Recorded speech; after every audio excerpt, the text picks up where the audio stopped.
Did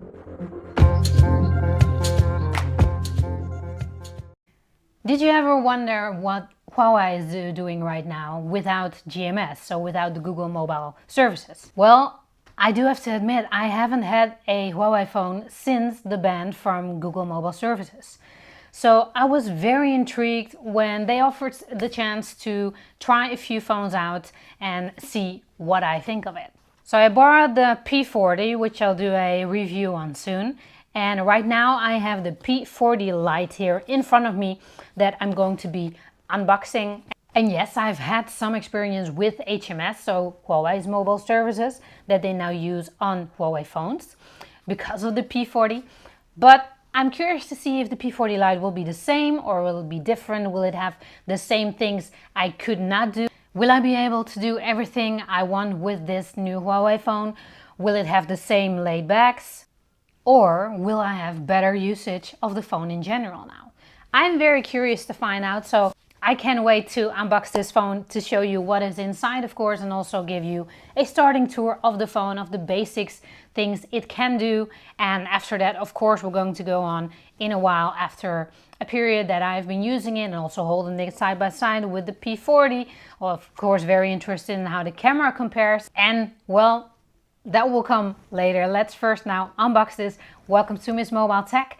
I'm going to be unboxing the P40 Lite from Huawei. I hope you enjoy. Alright, and here we go with the Huawei P40 Lite. And this is the black edition. It has 6 GB of RAM and 128 GB of internal storage. Nothing very much to see here on the box. So let's open it up. And I'm going to put the phone to the side for a second, show you what is in the box, not that much. An installation guide, voucher for the VIP service. We have here the SIM injection tool and a warranty card, and this is the quick start guide. It comes with a USB Type A to USB Type C connector cable and a pretty heavy power brick with supercharge. And this phone has maximum charge, supercharge up to 40 watts.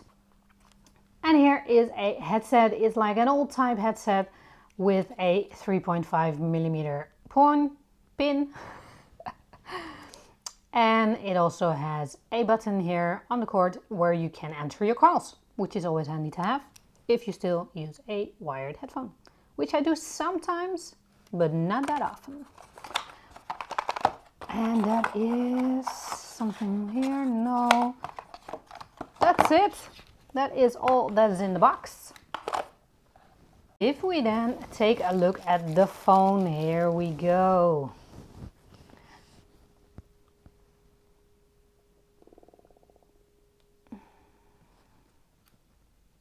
We then look at the bottom of the phone here, and as you can see here at the bottom you have a speaker grill, microphone, USB-C port and a 3.5mm headphone jack. Always good to have those. On the right side you have the power button, which also functions as a fingerprint reader, and of course the volume keys which are all in one. They're not all too clicky. Here on the top we only have a microphone, and on this side you have the SIM tray.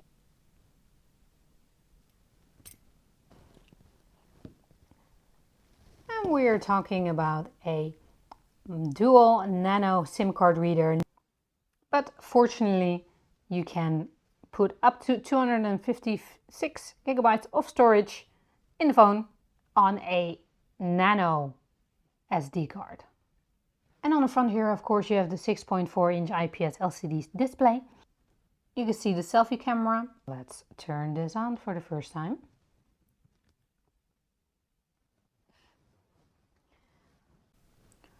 Do have to say the thing here in the settings with the Huawei mobile services, when you look at them, they're all turned on. So you have to basically click at them and turn them off, because otherwise everything is on. Whatever you want, you can of course leave it turned on, whatever you want. This has both a fingerprint reader and a Face ID, and I will try both. All right, let's see how quickly the fingerprint reader works.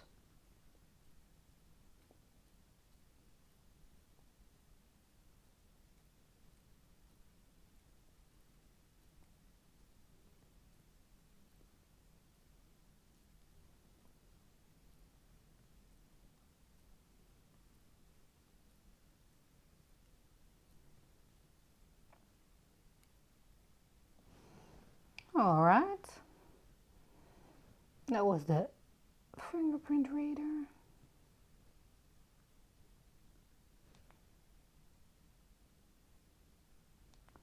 Let's try if it works. No, with another one it doesn't work. So with this, a light tap. I'm not really pressing, I'm just really lightly tapping, and it's on.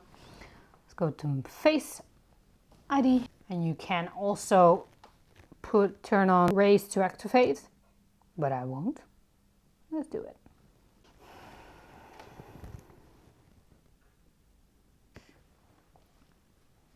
And here is the first look at the screen also. And here is the selfie camera, looking at a 16 megapixel wide camera, which shoots video up to 1080p, 30 fps.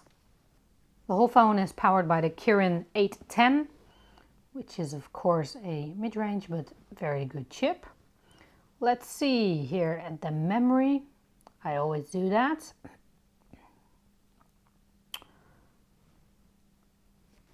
From the moment you open the phone, without putting anything on it, you have 12.78 gigabytes used from the 128 in total. And let's quickly open up the camera. Later, I don't want geotags. Here we go. And as we can see here in the camera, you photo, video, more, which gives you a lot of possibilities. Super macro, HDR, panorama, slow motion, pro functions, so you can tamper with basically all the settings in the camera. But I won't. And there's a photo. Let's get a few photos.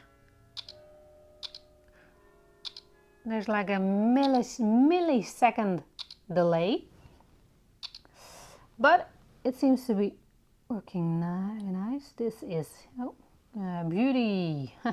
Let's not, shall we? Okay. A portrait photo. So then we have a, yes.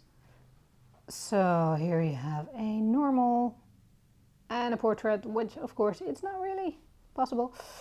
And here we have night. So let's see what this will do.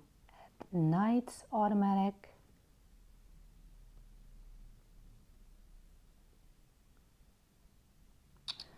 And as you can see, it's counting down the seconds. So I'm definitely going to try that out some more. You have an AR lens where you can put all kinds of things. Oh. No.